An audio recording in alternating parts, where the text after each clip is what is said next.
You're reporting for us. Thank you, and I'll come back to you later. Ukraine has the highest number of women in active combat, but now MPs, former beauty queens, and regular civilians are picking up weapons and saying they want to defend their motherland.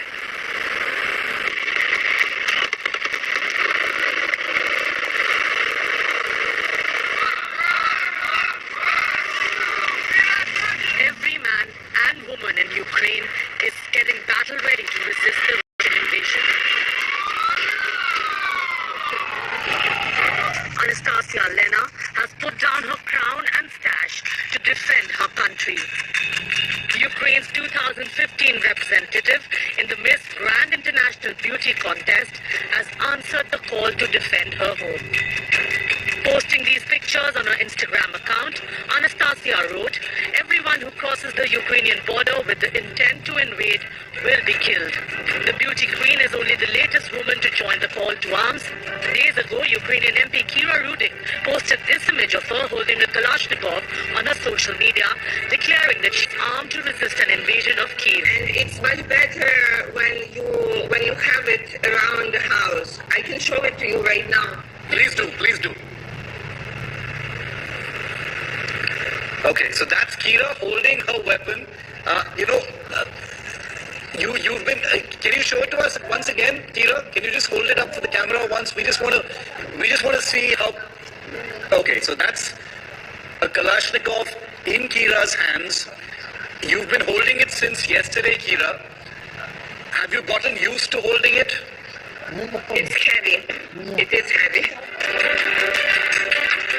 Women are out to protect the Ukrainian soil as much as the men. Yes, I'm training along with my troop. We are training to be able to use it and to protect ourselves against Russian soldiers. A viral video showed a Ukrainian woman confronting a heavily armed Russian soldier in Kherson.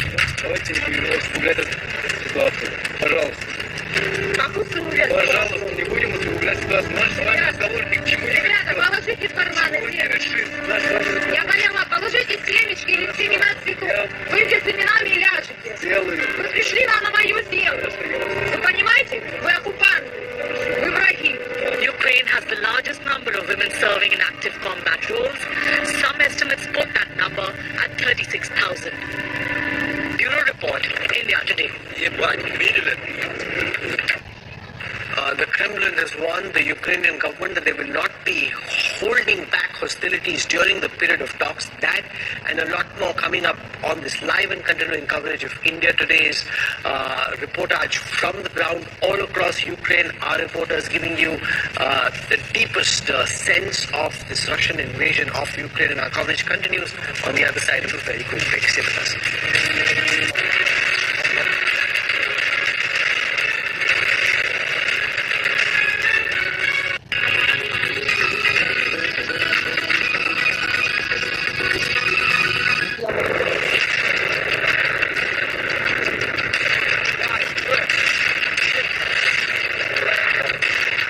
Russia declared war on Ukraine as the world was plunged again into crisis, with the only Indian team in the real war zone. This is Mariupol. You hear a series. Hear this sound. I will show you a quick, so to say, roadshow tour. I can smell the gunpowder in the air. And without pause, India Today totally dominates viewership and smashes the competition. When it's the world's biggest news story, there's only one gold standard of journalism.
crossfire.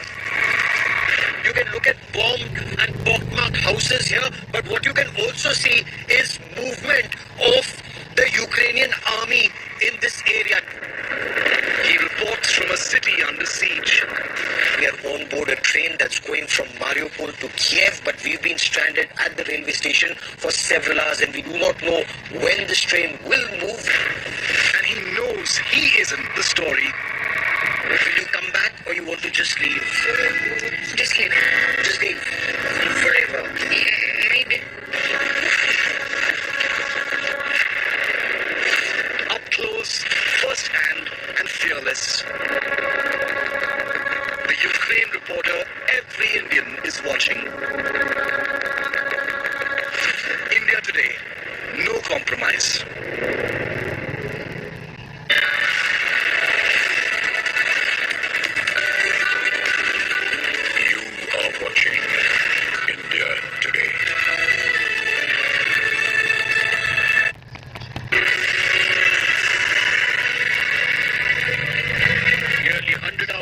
Putin's non-stop invasion.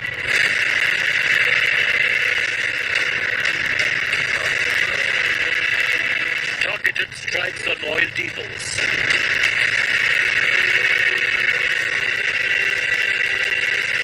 Roads and bridges.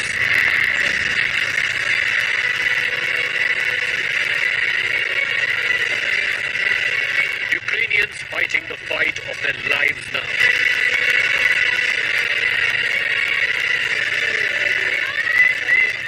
Expresses outrage.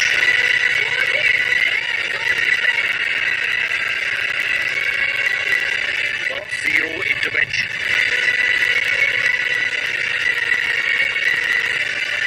Russia tightens grip from land, sea, air and cyber.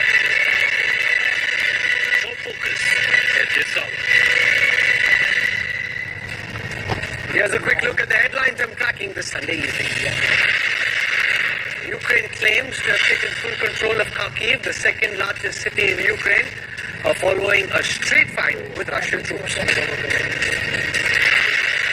Ukraine's SOS Elon Musk minister seeks help to fight Russian cyber warfare, which is leading to an information blackout. Musk obliges with his Starlink satellite broadband.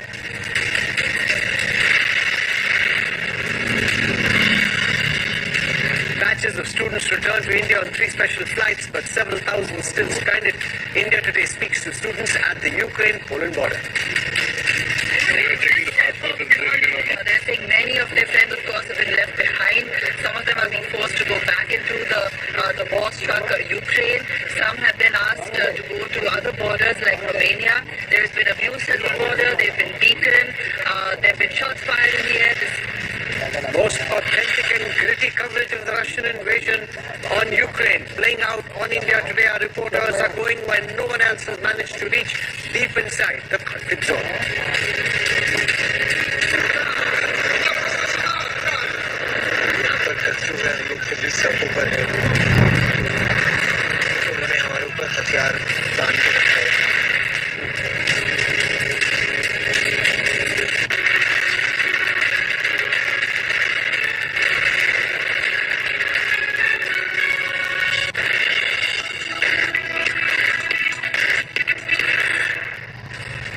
The Prime Minister's office sending a message to say that Prime Minister Modi will be doing a meeting on Ukraine after returning from Varanasi. Geeta Mohan, a Foreign Affairs editor, joins us to go on this.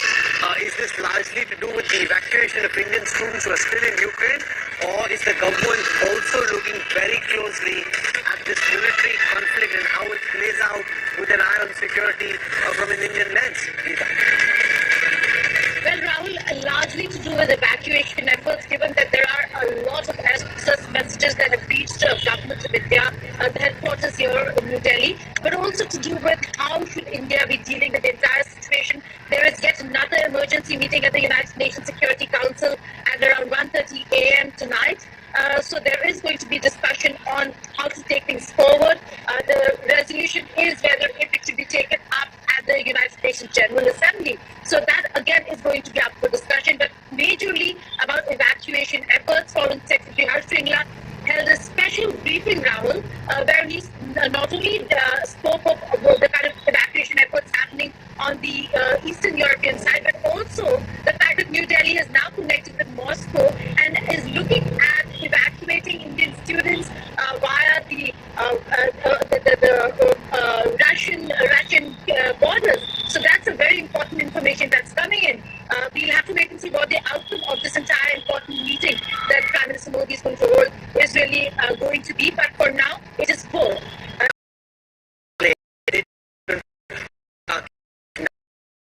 Governor is claiming that he's taken control of Kharkiv again.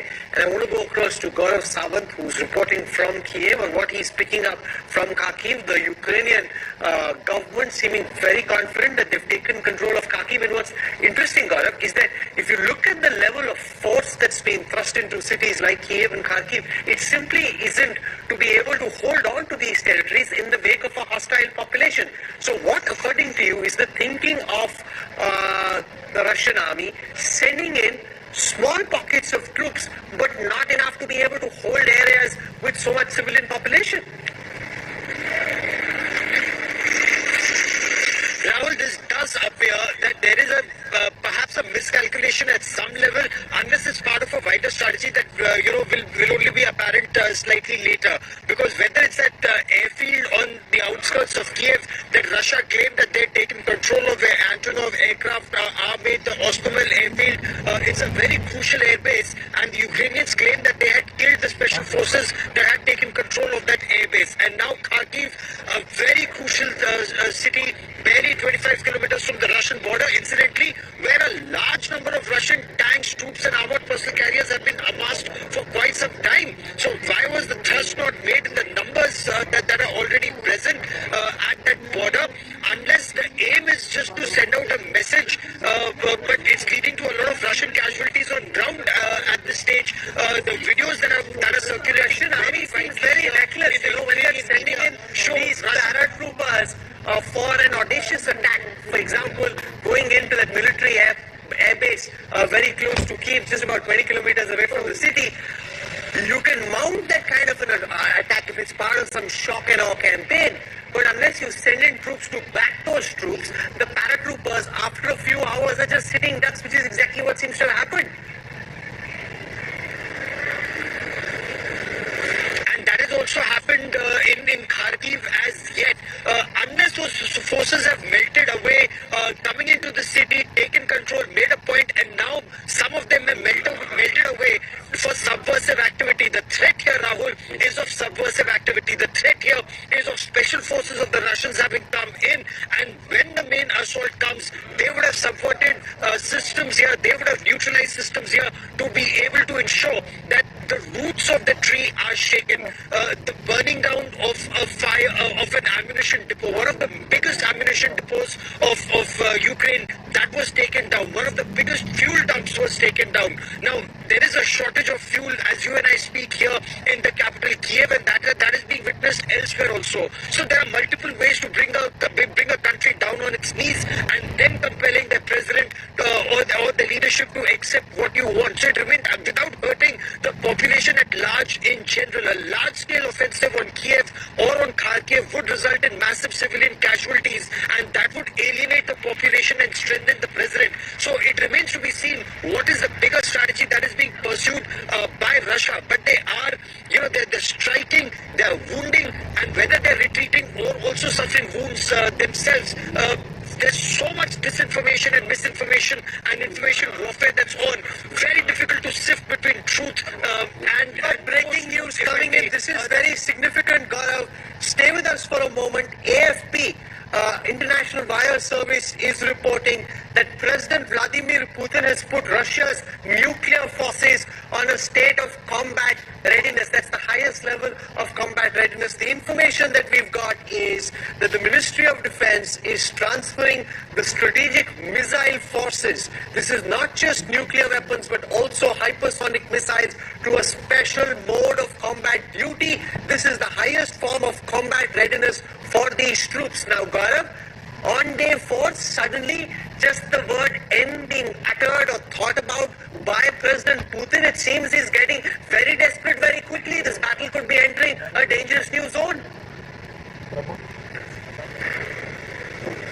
This battle is entering a very dangerous new zone. On ground zero, we are being told that tonight and the next 24 to 48 hours will be very crucial for the capital, Kiev. There is a big thrust that is feared from the north, from the Belarus side. Incidentally, that is where the strategic forces also carried out a very major exercise and firepower demonstration some time back. So there was a demonstration that was carried out. There was a huge exercise that was carried out, and that is where these forces have been put on alert. So it does show that the aim to achieve, the desperation to achieve the aim appears to be now appearing and very, very clearly, Rahul, in Russia and Ukraine, especially Kiev, is on tenterhooks. Just look all around me. This is such a bustling city of 2.5 million people and not a soul in sight. Everyone indoors, everyone locked up, or everyone vacating the cities and going to safer places, Rahul. You know, when Ukraine used to have nuclear missiles when it became an independent country after the disintegration of the Soviet Union, but it gave it up. It gave its nuclear arsenal up because it thought that they weren't required, and it had protection from Russia, it had protection from NATO as well. Now, this very specter of nuclear deterrence forces being readied in the face of Western hostility, according to Putin, which is crazy because Putin's the guy who's gone in and attacked Ukraine, and now he's citing Western hostility to explain why he wants these nuclear forces in a state of readiness. This is huge. It's a big story. This doesn't mean that he actually intends to use any of these nuclear missiles, nuclear weapons or hypersonic missiles. What it means essentially is he's sending a message. He is really ratcheting up the tension one notch further by saying, unless you comply with what I want, the nuclear option is on the table. He's cuckoo. There's no doubt about it, because since the time of the COVID pandemic, he's been keeping people away from him. He's very rarely meeting with even his close circles. When you see some of the pictures of some of the European leaders who went recently as part of peace talks, there was a huge table, Putin sitting on the one side, the leaders who came from Europe, from France and Germany, sitting quite on the other, and he's been cut off from human contact, and therefore he hasn't had as active a circle of people telling him the reality. And very often, we saw this even earlier with Joseph Stalin, Gaurav, just getting what you want to hear as opposed to the real picture of the situation on the ground. He's desperate. He's very ambitious. He thinks of himself as the modern day Tsar. Is Putin getting desperate? Rahul, it's early days yet. It's day 4 just as yet. So we will have to wait and watch how this pans out, because specialized operations have been undertaken so far, and after the initial shock and awe, there wasn't the kind of campaign that was followed up. It's not as if the Americans were going into Iraq or the Americans were going into Afghanistan. It's very different from that.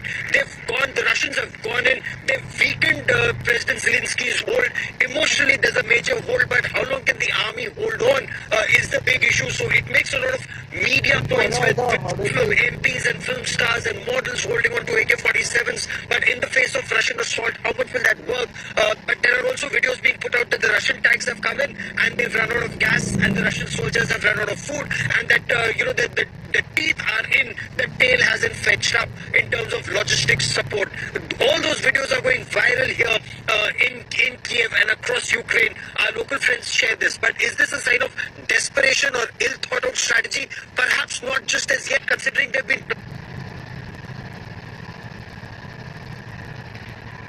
planning for it for a very long time, especially when everyone thought that the attack will come in from the east, from Donetsk and Luhansk, and that is where majority of the forces went. The attack actually came from the north and the south, and virtually unchallenged from Belarus to Chernobyl, and from the Black Sea, from Crimea all the way to Odessa, and that's completely in their control. So major pockets of this country already in the hands of the Russians. Kharkiv, the second biggest city, the seesaw battle is on, and Kiev is on edge. So perhaps not desperation just as yet, but it would be clearer in the next 24 to 48 hours. The N word is extremely scary, and is that an effort to scare the West, tell them that holding on President Zelensky is not worth it. And if they want to avoid it, then they need to get rid of Zelensky, because this is more also about, as far as President Putin is concerned, a regime change and demilitarization of the country. Regime change happens, most of his aim has been achieved then, Rahul.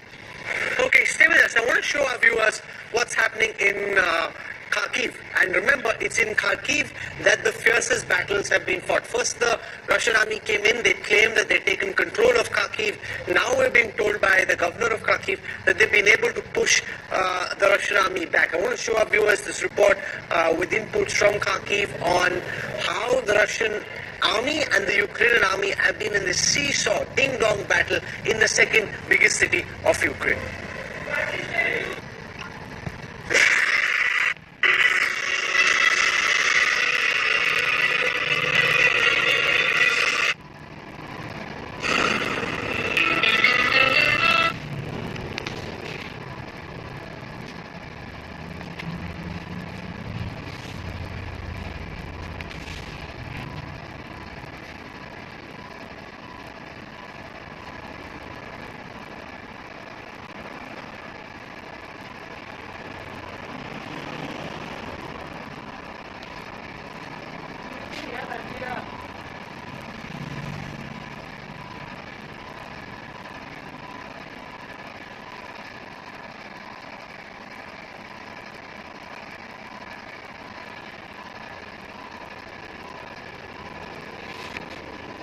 Weapons in the city, which is located about 20 kilometers south of Russian border.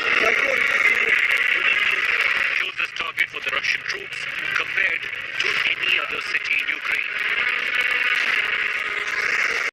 Devastating blasts were reported in gas pipelines as Russian army targeted the energy supplies, choking off fuel to the local population. Massive fire raged for hours as the pipelines exploded after being struck. Heavy Russian tanks and armored vehicles took over the streets. Fighting pitched battle with Ukrainian troops aided by civilian population. Videos of smashed Russian tanks went viral on social media in a ferocious counter.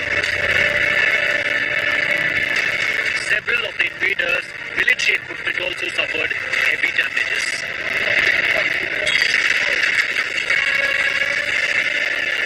The latest round of fighting came after missiles and bombs rained down equally. Can outplanned Ukrainians hold back the Russian army for long? Bureau Report, India Today. In the midst of what's happening in Kharkiv, what we're seeing in Kiev is civilian combatants coming to the rescue of the Ukrainian army. People from the hospitality sector, the PR sector, young, old, men, women saying, we want to queue up, we want to fight for our motherland, we want to fight for our independence. Rajesh Pawar has been contributing to India Today's coverage from Ukraine with this ground report. Rajesh Pawar continues to be with us from Kiev right now. Rajesh, go ahead. We've heard 3 explosions already this morning. Air raid siren as well. What's happening right now? Okay, Shiv, just leave everything now. Yeah. Listen, I'm with the people here, the civilians who are defending the city. They have their weapons. You can see me with the people. This is a supply center. This is Ramano, and they are sitting there. These are local citizens. They are the local people here. Can I just touch it, please? They're the local people here who are defending their city. They have weapons. This is real Kalashnikov, and they are civilians who have been given weapons, and they want to fight for their country now. You see, this is the supply center. You see here, these are civilians. They are not soldiers. But look, they are ready with weapons, and they are ready to defend the city and their country. This is the supply center, if you can see it. Every common Ukrainian, even a civilian man, every simple Ukrainian is right now ready to fight for Ukraine, for the city. It's an incredible moment. Rajesh, keep going. We're listening to you. Keep going. Look, they have real weapons. These are not wooden weapons we were showing you earlier. They're real weapons, real Kalashnikovs. These are normal people, students, normal people who have taken up arms, and now they're the city center, inside a building, ready to defend the country in case Russia special forces invade or they come in. What's your name? Here, look at him. How young is this guy? And he's ready to fight for the Ukraine. Hello, Ukraine. Slava Ukraine. Yes, they are ready to fight. You see there? He's a young guy. He probably is very, very young. He's probably 17, 18, but they're all ready to fight for the country. And this is their supply center right now. They stopped me when I was filming a city because you could knock down the city. They came out with weapons, stopped me, and I told them I'm an Indian journalist and they have a lot of respect for India. And I told them we're a friendly country. And they were so kind. And when I told them I'm an ex-military myself, they brought me inside to show me how local people in this city in Ukraine are ready to fight for this country. Unbelievable scene. Unbelievable scene, Rajesh. These are all civilians. Yes, let's listen to them. Yes, these are all civilians who are now ready to fight. And here I have someone who speaks English. Please, what's your name? My name is Alex.